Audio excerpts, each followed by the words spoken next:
The Prophet ﷺ explains to us that the poor people enter paradise 500 years before the rich. Now, one might say, why? It's quite simple, because the poor people have nothing to declare. Nothing. What have you got? Nothing. Okay, move. What have you got? You say, I got 5 bags full. Okay, stop here. Go on the side. Let's open, let's check, let's see. You know how it feels, right? Subhanallah.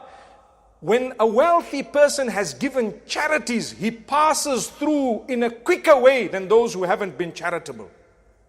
What type of charities are we talking of? We're talking of that which is over and above zakah. That which is over and above zakah.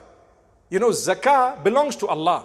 For every $100 you think you have, you actually only have 97.5. The other 2.5 are not even yours. You counted them, but they're not yours. They belong to Allah. You've got to give them to Him. He's going to take it somehow if you don't. So rather you give it to Him saying, oh Allah, this 2.5 was always yours. I'm just giving it to who you told me to give it to. That's all.